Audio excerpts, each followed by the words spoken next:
sea una hora que no perjudique. Vamos a dar los 5 grupos juntos. Doctor, estábamos pensando a las 1 de la tarde.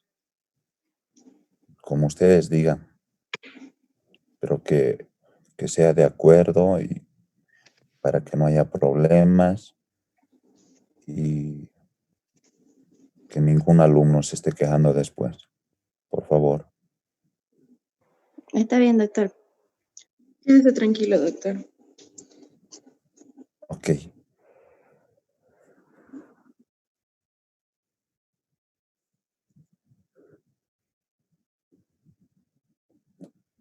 Aún así, poca gente veo, 54. ¿No?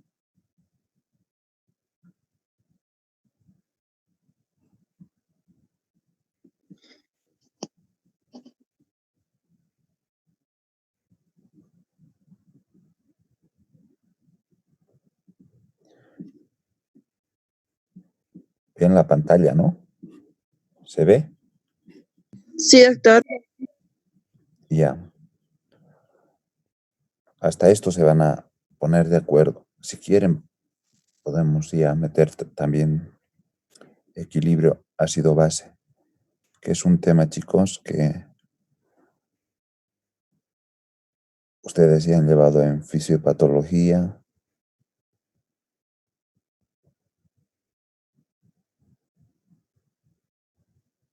han llevado en cirugía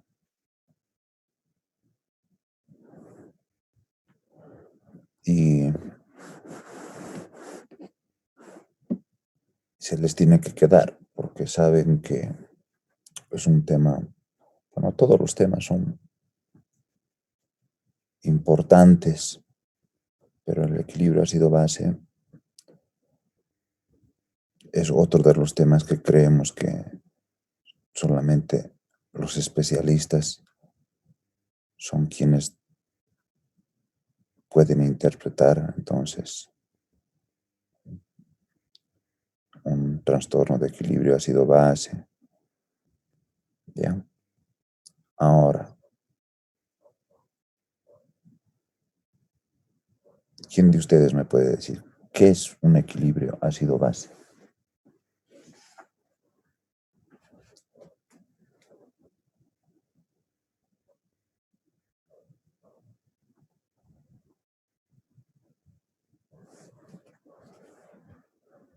Hay un voluntario en sus palabras.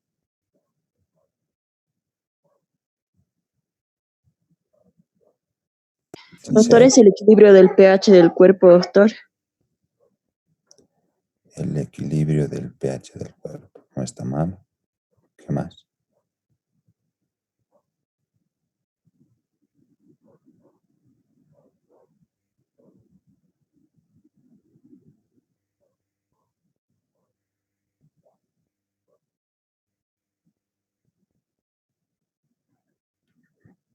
¿No hay más voluntarios? G. Doctor, ¿es el equilibrio de los hidrogeniones que están en el cuerpo? Ya, mejor. Hay 2 tipos de ácidos, aunque no es un ácido en sí, el dióxido de carbono, que se va a conjugar o se va a unir al agua, entonces para formar ácido carbónico, ¿no? Estos son denominados volátiles, porque pueden ser expulsados a través de los pulmones, si se cuelan. Y hay otros que no son volátiles, que provienen, ¿no?, del metabolismo de aminoácidos, proteínas, ¿no?, carbohidratos, grasas, etcétera, que son estos, los iones de hidrógeno o hidrogeniones, como decía Anita. Entonces, estos se producen aproximadamente 50.000 a 70.000 millones de moléculas diarios. Entonces, que constituirían ese conjunto entonces de reacciones, ¿no? Ese conjunto de reacciones, o también conocidos como procesos orgánicos, que tienen por finalidad mantener el equilibrio entonces de estos iones de hidrógeno en los diferentes fluidos corporales. ¿Por qué es importante entonces mantener el equilibrio de estos iones hidrógeno? ¿Cuál es la importancia?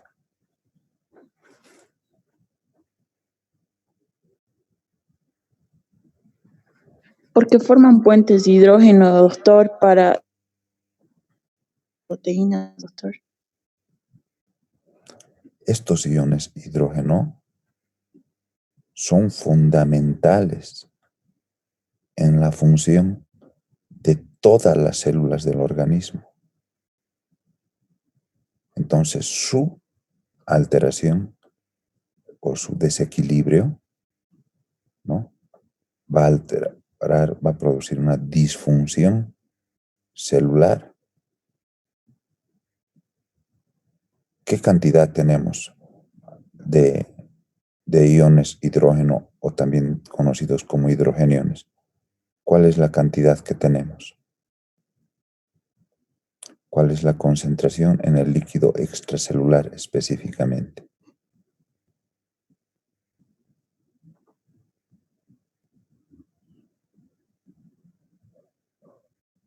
¿Cuánto es de sodio?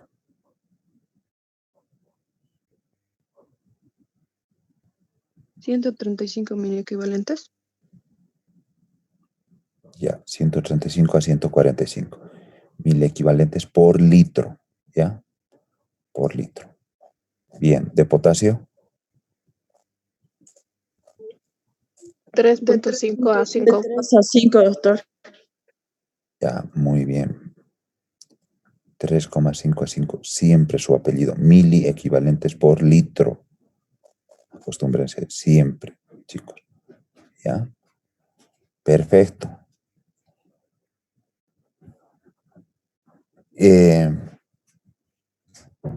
Ahora, ¿quién sabe cuánto es la concentración de los hidrogeniones? 24.000 equivalentes litro, doctor. No, no.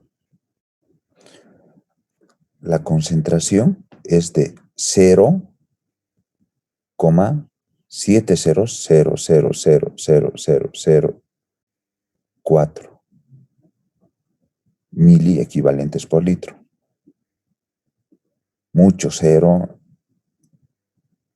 y feo expresar en eso, en mil equivalentes. Pero para tomar un número, nunca se olviden, chicos, es 40 nanomoles por litro. Ese que les decía, ese 0 más 7 ceros y el 4, mil equivalentes por litro, equivale a 40 nanomoles por litro. Y si hacemos una relación con los anteriores iones que les he mencionado, el sodio, cloro, bicarbonato, no sé, potasio, etcétera, vean, es la millonésima parte de esos otros iones. La millonésima parte de esos otros iones. Pero es fundamental esto, porque por su tamañito tan pequeño de esta molécula, va a ir hacia la carga negativa de estos otros iones, alterar, ¿no? Sobre todo de quiénes, de las proteínas, ¿no?, transportadoras, proteínas mediadoras, de las enzimas, etcétera, que van a producir una disfunción celular. Por eso es, miren, tan pequeña su, su, su, su, su cantidad, pero su alteración, o sea, nos trae consecuencias hasta fatales. Hasta fatales. ¿De cuánto a cuánto? ¿De cuánto a cuánto puede variar, chicos? De 16 hasta 160 nanomoles por litro, por si acaso. 16 a 160 nanomoles por litro de estos hidrogeniones. ¿ya? Que más o menos en pH equivale a 7,80 a 6,80.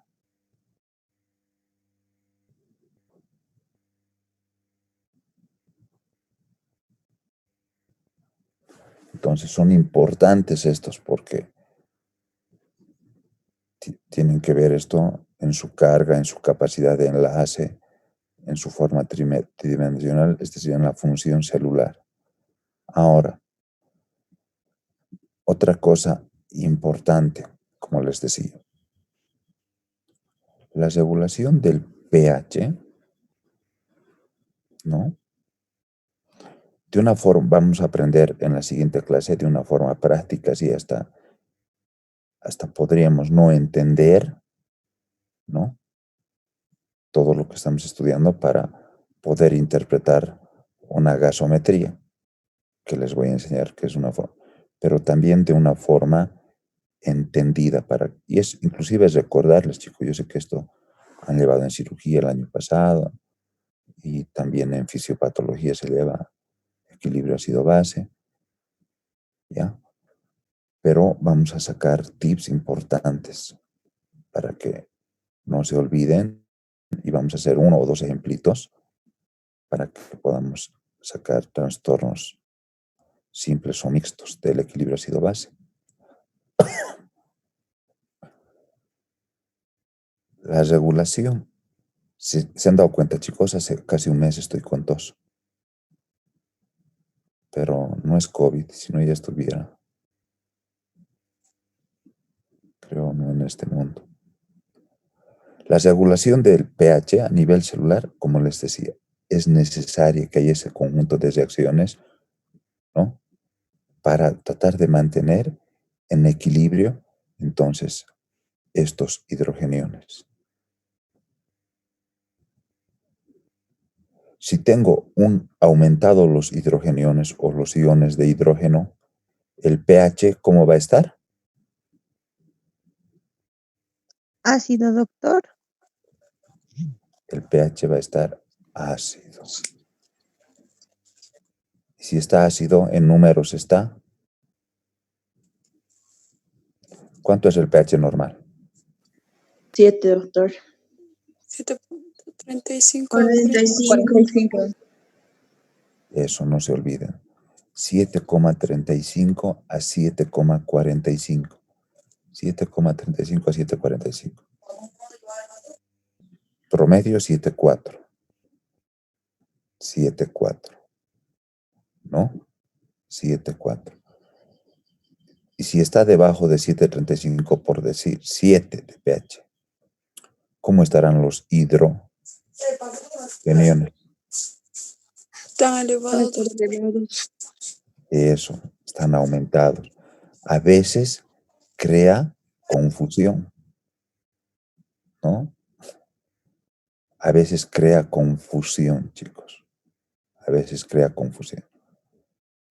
Pero me agrada que lo tengan claro. Aumentan los hidrogeniones, disminuye el pH. Aumentan los hidrogeniones, disminuye el pH. Porque hemos dicho que los hidrogeniones son ácidos, que resultan estos del metabolismo, ¿no? 50.000 millones a 70.000 millones se forman diario. Estos ácidos y bases entran continuamente en la sangre, procedentes de la dieta, del metabolismo y de los medicamentos. El metabolismo de estos, o sea, es fundamental para, ¿no? O sea, las reacciones para mantener ese equilibrio. Ahora, mi pregunta.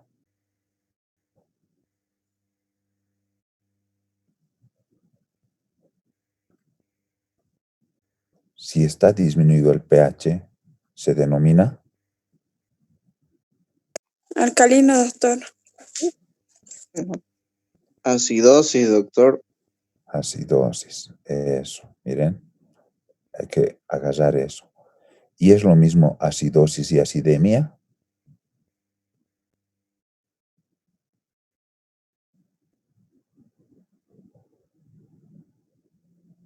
¿Es lo mismo acidosis y acidemia?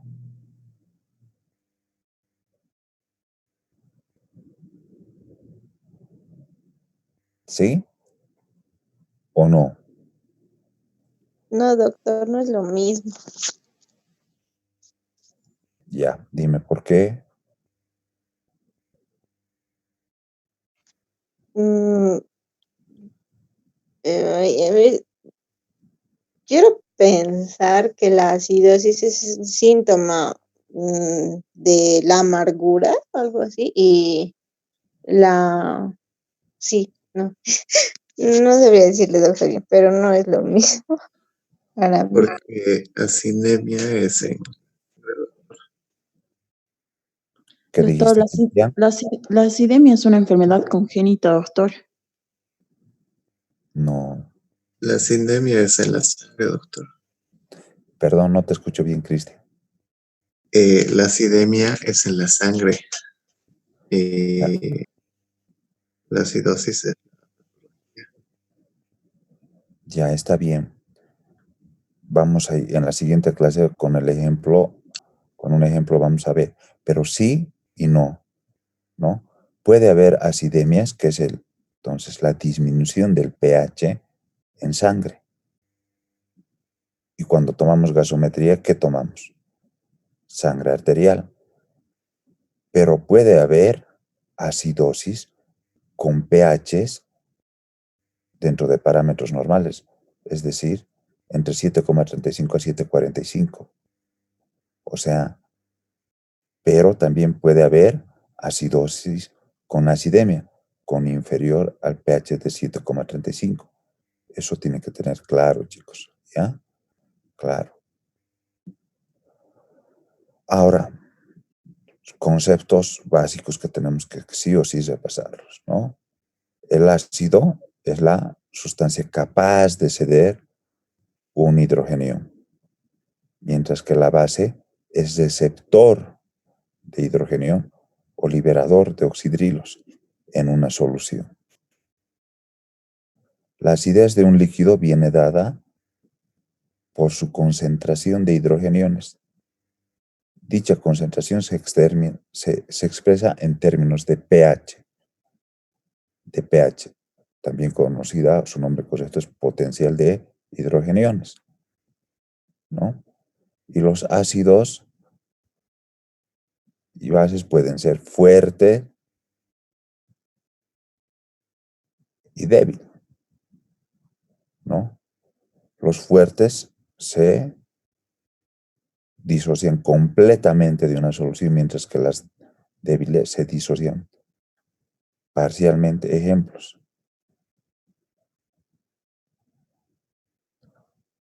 el ácido clorhídrico, ¿no? El hidróxido de sodio, dentro de las débiles el ácido láctico, el ácido carbónico, para que lo tengan en cuenta, chicos. Ahora, el pH, seguimos repasando conceptos que son importantes para que entremos de una forma práctica a ver los trastornos simples y mixtos, entonces, del pH. El pH o potencial de hidrogeniones es una medida del grado de acidez o basicidad de una sustancia o una solución. Eso tienen que aprender o sea, con conocimiento de causa, pero de memoria, chicos. De memoria. De memoria. Entonces, ahora dentro de las preguntas, por ejemplo, ya no va a ser como los exámenes tradicionales que me gustaría preguntar qué es un pH, ¿no? Pero dentro de trastornos del equilibrio ácido-base, podré aumentar, disminuir alguna palabra, la cosa es que sepan bien a qué se refiere, ¿ya? Y esta se determina según la fórmula, ¿no? pH es igual a menos logaritmo de la concentración de hidrogeniones. El pH es igual a menos logaritmo de la concentración de hidrogeniones.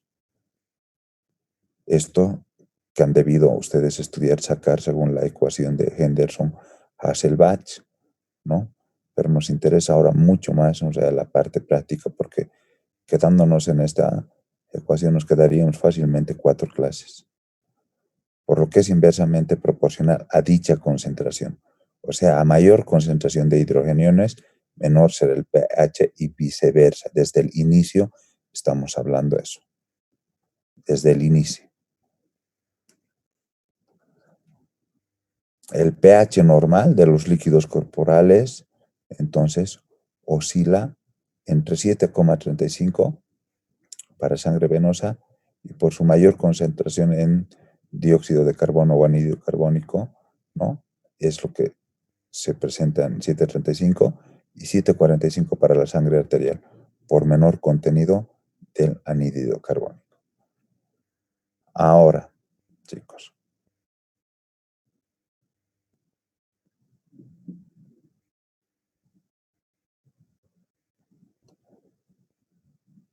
Jael Copa.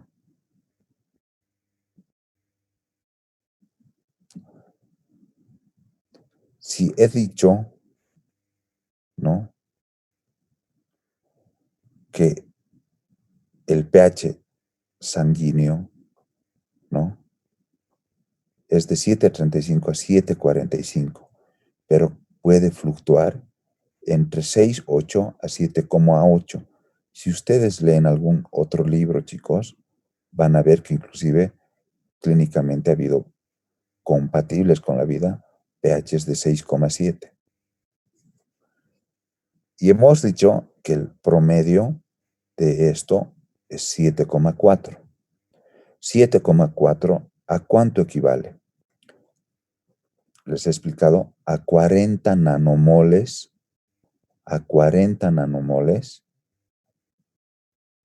del ion hidrógeno por litro. Pero también les he explicado que puede fluctuar, ¿no?, entre 16 y 160 nanomoles por litro para que sean compatibles con la vida. 16 equivale a 6,8 o a 7,8. Por ende, 160 equivale a 6,8 o a 7,8. Esa es mi pregunta. Jael Copa. Jael.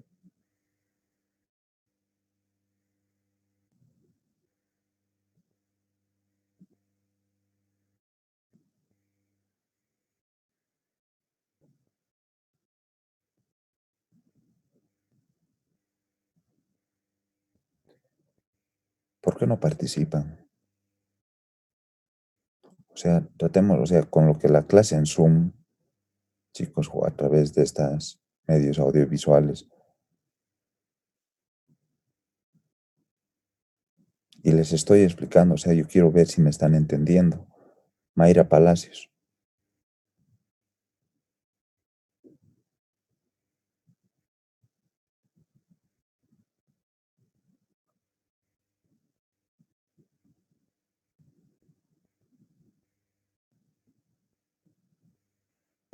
Sí, doctor.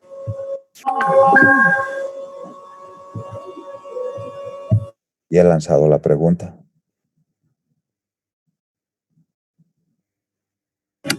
¿Puede repetir, por favor, doctor? Es que se está cortando mi internet.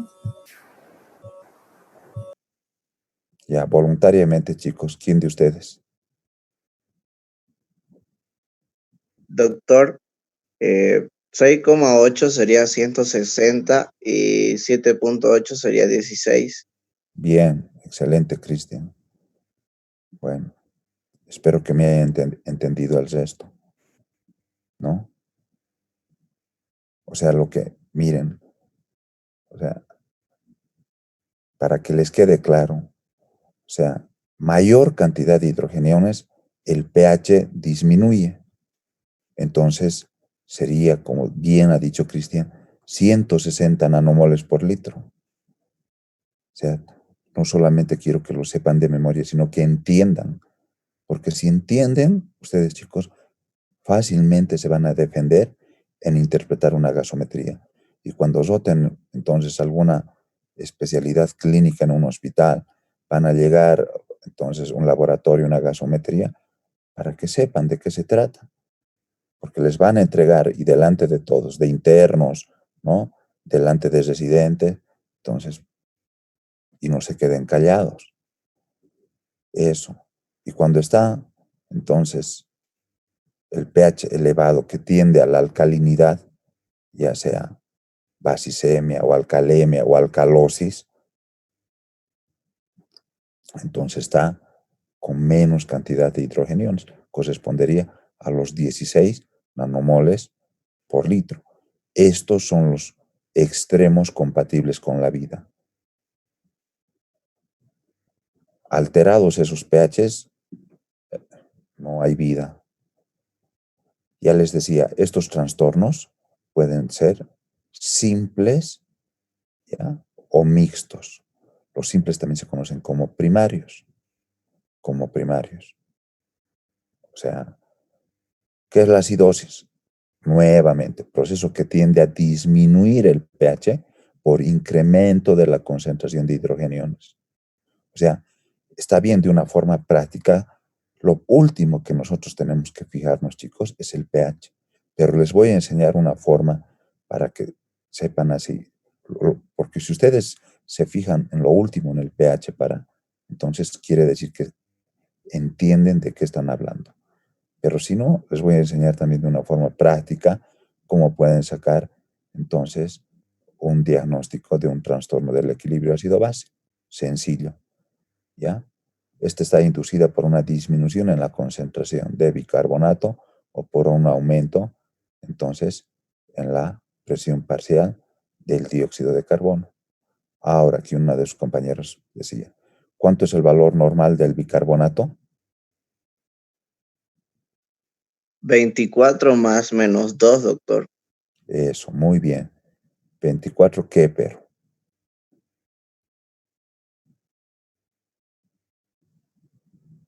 Mini equivalentes por litro.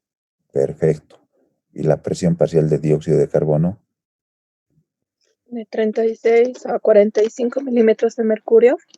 Ya, muy bien, Esteban. 35 a 45, 35 a 45 milímetros de mercurio. Entonces ya tenemos los tres valores por los cuales vamos a sacar entonces un diagnóstico adecuado. La alcalosis, al contrario, proceso que tiende a incrementar el pH por reducción de la concentración de hidrogeniones, inducida por una elevación en la concentración de bicarbonato o disminución de la presión parcial del dióxido de carbono. Entonces, en la acidosis, en la alcalosis, chicos, ¿qué es importante? Además de los buffers celular, la función del riñón. ¿Saben dónde se forma el bicarbonato? En el riñón. Si tenemos un riñón con una función normal o adecuada, inclusive, entonces, no solamente se absorbe todo el bicarbonato, sino produce más. Pero cuando tenemos una insuficiencia renal, ahí sí tenemos problemas. ¿Para qué? Para tratar entonces de mantener en equilibrio, ¿ya? O una disminución de la PCO2. ¿Qué otro órgano tiene importancia entonces en la regulación? Los pulmones. Los términos metabólicos respiratorios se refieren según se modifiquen respectivamente la concentración del bicarbonato o la presión parcial del CO2.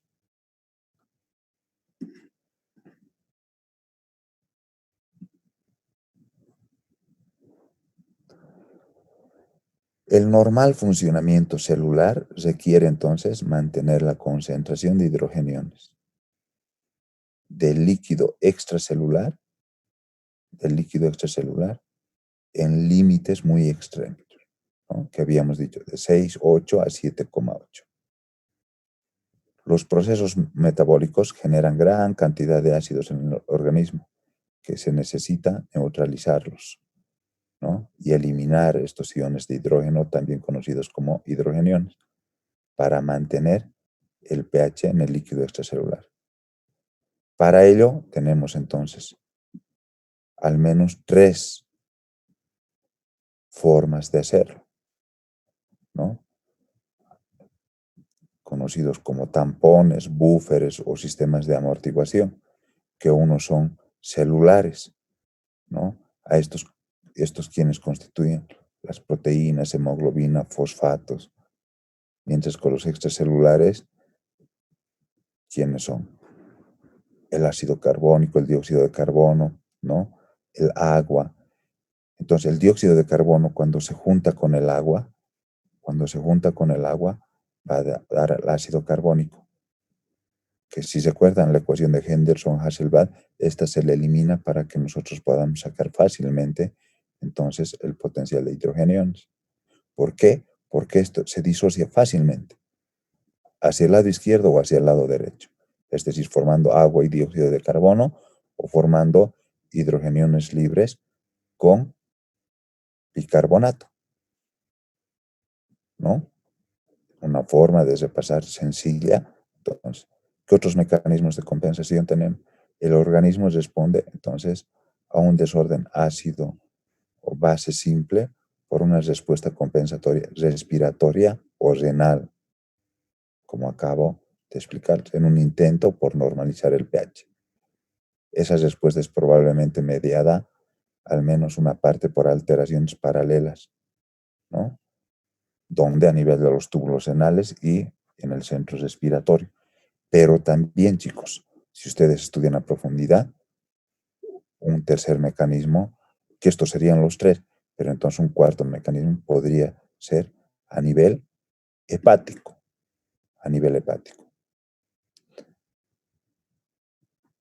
También tenemos que, saben cómo sacar el anión GAP, que lo vamos a explicar un poco más en detalle más adelante, un poquito para que les quede más claro de lo que ustedes saben. Para eso, de una forma general, tenemos que entonces hacer la diferencia entre cationes y aniones, principalmente la suma del sodio y del potasio dentro de los cationes, y dentro de los aniones el bicarbonato y el cloro, ¿no? Que lo ideal es con la suma de proteínas también. Ahora vemos que es acidosis respiratoria.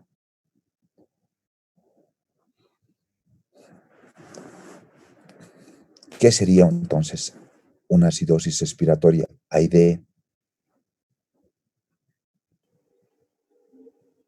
Doctor, ¿Qué sería una acidosis respiratoria? sería, doctor, lo que es el aumento de lo que es la presión de dióxido de carbono por mecanismos respiratorios, doctor. Ya más o menos. O sea, ¿cuánto tendría que estar el dióxido de carbono? Tendría que estar debajo de 35, doctor. Debajo de 35. Ya, que nos quede claro, chicos. Hemos dicho que el dióxido de carbono es el ácido volátil, mientras que los no volátiles son los hidrogeniones. ¿Ya? Hemos dicho también que los valores, si es ácido, tiende a la acidez el dióxido de carbono. Entonces, para que lleve a una acidosis y peor a una acidemia, ¿no? El dióxido de carbono, ¿cómo tiene que estar? Elevado, doctor. Eso, tiene que estar elevado, encima de 45 milímetros de mercurio, no confundamos. Y al revés, ¿no? Si queremos llevar a una alcalosis, el CO2 tiene que estar debajo de 35, Ahora, algo muy importante también en esto, chicos, es que la capnografía que alguna vez me he referido, la capnografía es importante también. Cuando sacamos una gasometría nos van a dar los valores de todo, ¿no? O sea, de electrolitos nos van a dar los valores del pH, nos van a dar valores de bicarbonato, nos van a dar valores de la presión parcial del dióxido de carbono. Entonces, viendo todos esos, pero principalmente, chicos, al paciente, porque la clínica es lo que manda, sobre todo para sacar trastornos del equilibrio ácido-base mixtos, y entendamos cuál es su mecanismo compensatorio. Por eso es importante hacer porque les voy a enseñar de una forma práctica, facilísima, para que ustedes puedan sacar, pero lo importante es entender, Por eso les he hecho hasta la definición de los iones de hidrógeno, etcétera, que insisto, que si nosotros entendemos esto, vamos a llegar entonces a hacer eso. Lo que les decía, la presión parcial del dióxido de carbono, dióxido de carbono o anhídrido carbónico, ¿no? En sangre arterial, obviamente, es tomando una muestra de sangre arterial, que a nivel del mar sus valores, reitero, es de 35 a 45 milímetros de mercurio.